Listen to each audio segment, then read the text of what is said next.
Wagner, mucho gusto de recibirte en Reto Siglo XXI. Un exdiputado, muy importante actor, digamos, en lo que fue la parte de educación dual, programas de un examen de idoneidad para filtrar la gente que va a dar clases en los colegios y escuelas. Y también lo de la agenda digital. Sí. Hablemos primero de educación. Yo tengo mis pensamientos sobre lo que está pasando en el Ministerio de Educación. Yo creo que hay que hacer una gran transformación. Sí. Yo he entrevistado a dos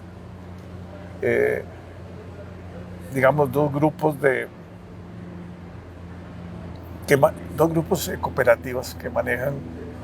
Una allá en Buenos Aires, de Punta Arenas. Sí. Una cooperativa que me dice, todos mis alumnos entran a las universidades. Todos mis alumnos hablan inglés.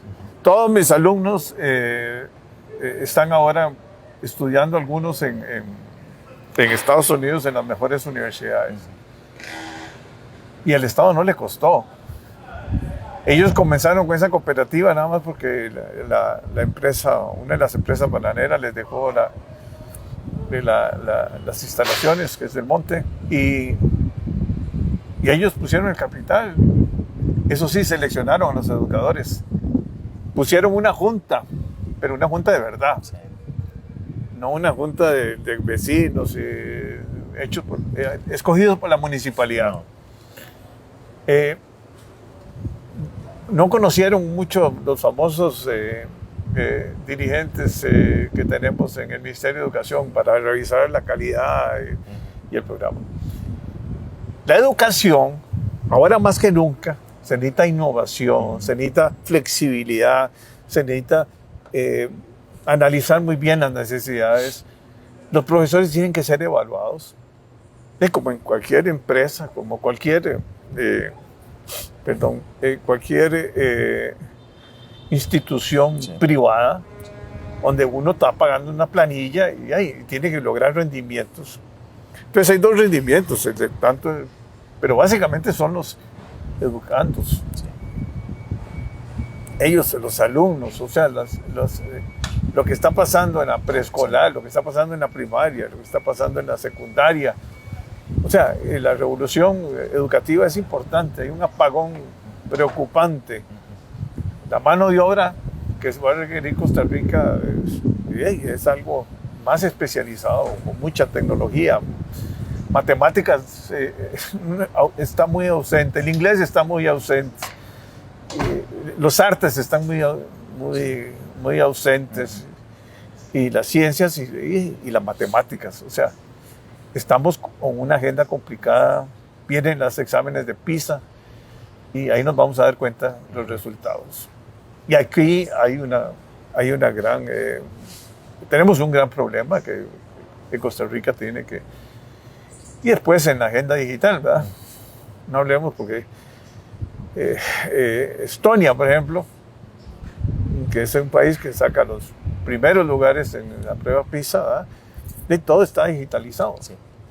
Aquí no, aquí hay que llenar papeles y reportes y bueno, estamos en otra época, ¿verdad? Sí. A ver. Bueno, Jorge, muchas gracias por la invitación y un saludo muy especial a todos los que siguen este programa tan valioso. Yo soy un seguidor de este programa. Gracias. A menudo me estoy enterando de la realidad nacional por medio de esta iniciativa tuya, Jorge, Reto Siglo XXI. Y quisiera decirle a usted que efectivamente yo creo que la educación es uno de los activos más importantes que tiene la sociedad costarricense. Yo creo que hoy el país continúa haciendo un esfuerzo grande a pesar de esta crisis. La distribución del presupuesto nacional de la República, usted lo revisa y encuentra que más del 23%, o sea, la porción más grande de recursos del erario público, de los impuestos de los costarricenses, se dirige a atender la educación.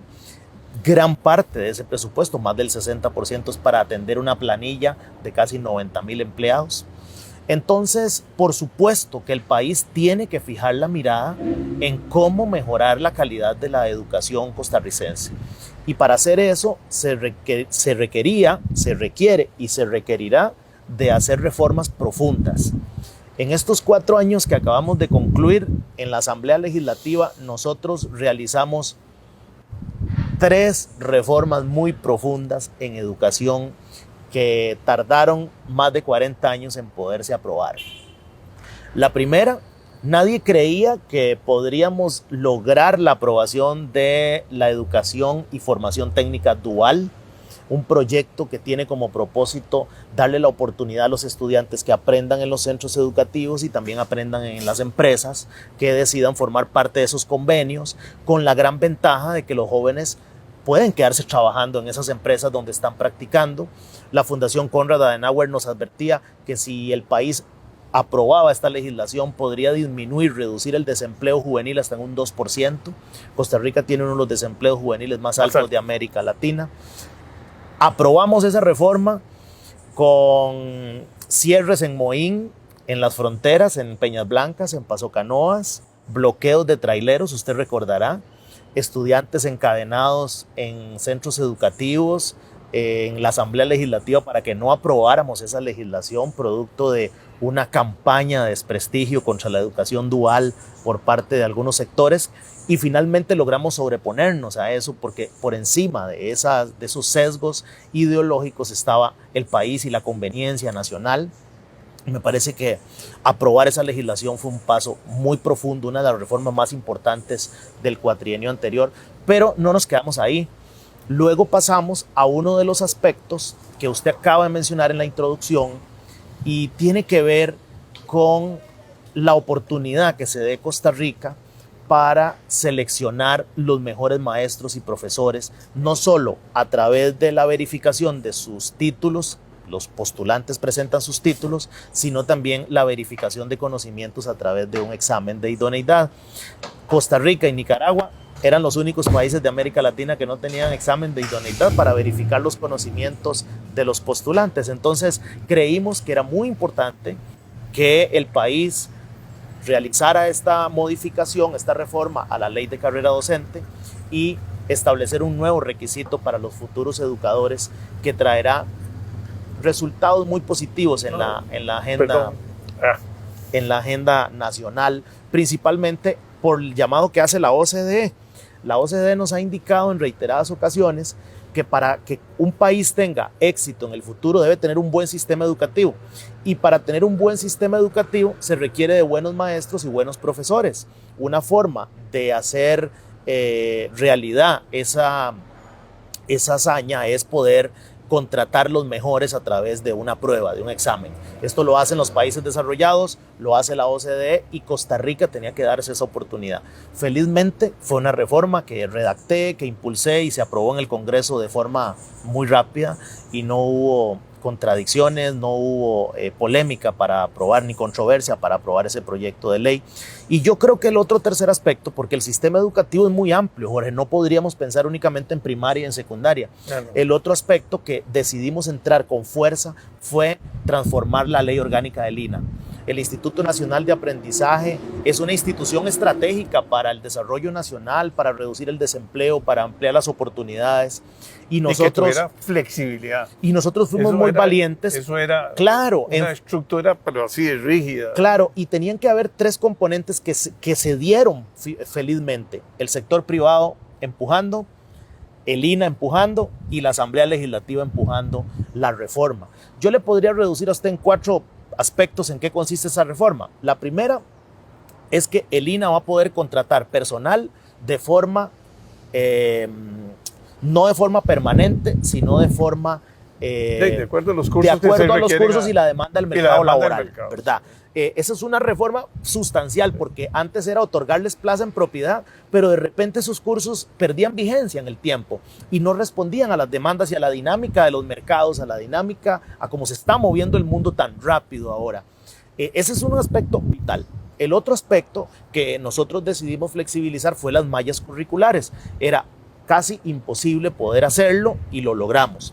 El tercero tiene que ver con la compra de materiales y suministros. Jorge y estimados oyentes, ¿cómo era posible que el INA no tenía la capacidad de comprar una impresora 3D en el extranjero porque la legislación no se lo permitía? Bueno, eso lo flexibilizamos. Ahora vamos a poder importar impresoras 3D y lo que el INA necesite para transformarse y modernizarse, la tecnología, la robótica, entre otros.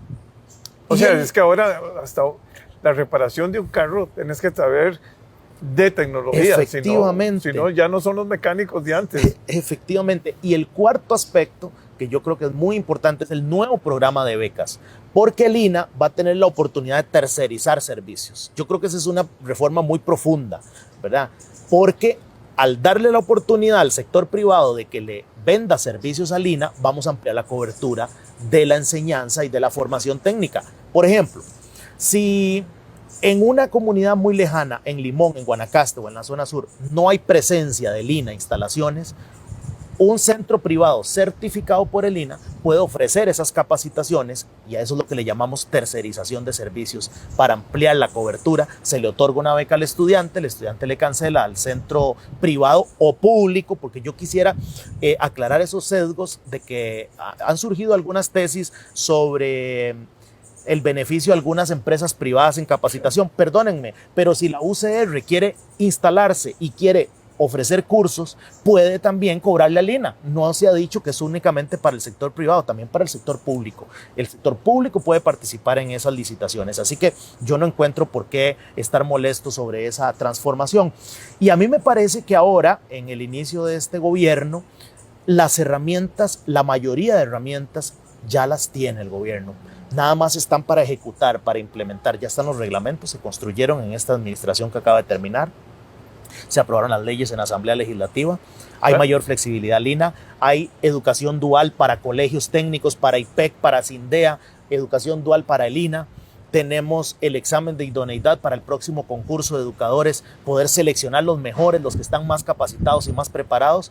Y yo creo que ese es un marco, una sombrilla que va a permitirle al país conducirse por una ruta muy correcta. Faltan otros desafíos, yo soy muy consciente. Voy a mencionarle dos, por ejemplo.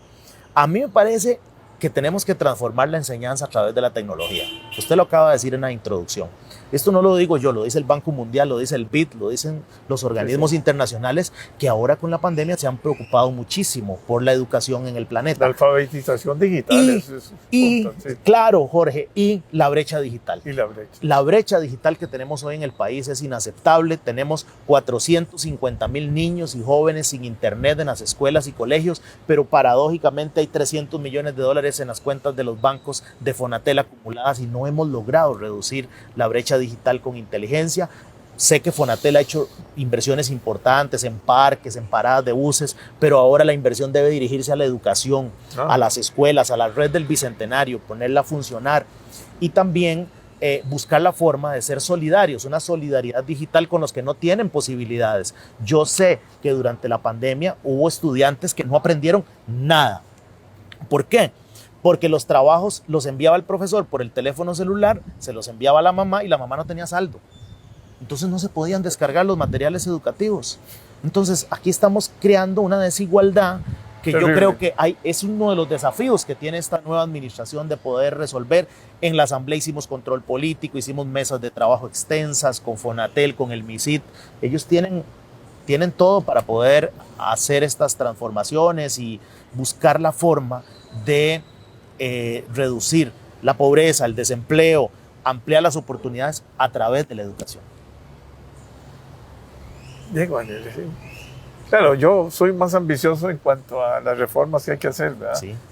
Porque yo creo que la cabeza también del Ministerio de Educación Público, o sea, el Consejo Nacional de Educación, que está creo que es constitucional, pero la estructura no es la que requiere. Jorge, usted me permite profundizar en eso que usted acaba de decir. Claro. Estoy totalmente de acuerdo con usted. Vea, el Ministerio de Educación Pública es una institución ingobernable. Uno de los problemas que tiene esa institución es la ingobernabilidad. La gobernanza es fundamental para que las cosas salgan bien. Vea, por ejemplo, tiene 3 viceministerios, tiene 15 direcciones, tiene 45 departamentos y tiene 27 direcciones regionales. Sí, no. Si usted compara eso con el teléfono chocho, lo que se dice arriba es una cosa y lo que llegó al aula, que al final en el aula es donde se da la transformación de los aprendizajes, no es lo que se quería visualizar desde el inicio. Entonces, me parece que la gobernanza es uno de los problemas que debe resolver el MEP por esa estructura. Usted ve que está el Consejo Superior de Educación, está el Consejo Nacional de Educación Privada, que es CONESUB, que es otra cosa totalmente diferente. Son dos aspectos completamente diferentes, ¿verdad? Entonces, a mí me parece que definitivamente hay retos muy grandes. Como costarricense, ciudadano, yo creo que hay que apoyar a la nueva ministra de Educación. Ojalá que le vaya bien a su cuerpo de viceministros, en el sentido de que puedan hacer una planificación durante estos próximos 4 años, porque los problemas son muy grandes.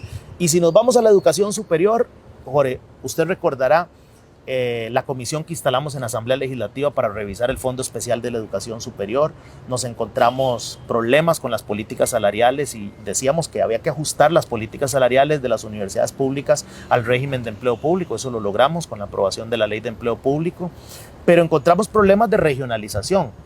Pareciera que hay 2 tipos de enseñanza en las universidades públicas: mayor calidad en las sedes centrales y menor calidad académica, pero también de infraestructura en las sedes regionales, y falta de oportunidades. Hoy en Costa Rica, el 80% de los jóvenes que terminan el bachillerato y provienen de hogares de escasos recursos económicos no logran ingresar a la educación superior. Es decir, hay unas desigualdades enormes que nosotros tenemos que buscar la forma también de reducir a través de programas. Por ejemplo, nosotros impulsamos una ley en la Asamblea, que ya es ley de la República, para ampliar el aporte del Fondo de Asignaciones Familiares, que es el aporte del sector privado, y dirigirlo a programas de becas para los jóvenes pobres para que vayan a la universidad, con una lista de requisitos: buenas notas, hacer horas de trabajo comunal, ¿verdad? Una lista de requisitos importantes. Pero bueno, a mí me parece que, como usted dice, coincido, hay muchos retos, desafíos en la educación, es casi interminable, pero yo sí creo que la educación es uno de los activos más importantes que tiene la sociedad costarricense, así como lo es la salud también, por supuesto, pero creo que la educación es vital. Bueno, muchas gracias. Yo creo que te voy a invitar a otro programa, porque hay que dar unos cortos, ¿verdad? Bueno, después podemos hablar de gobierno digital, de gobierno y de digital. otras ideas que también impulsamos en el Congreso. Bueno.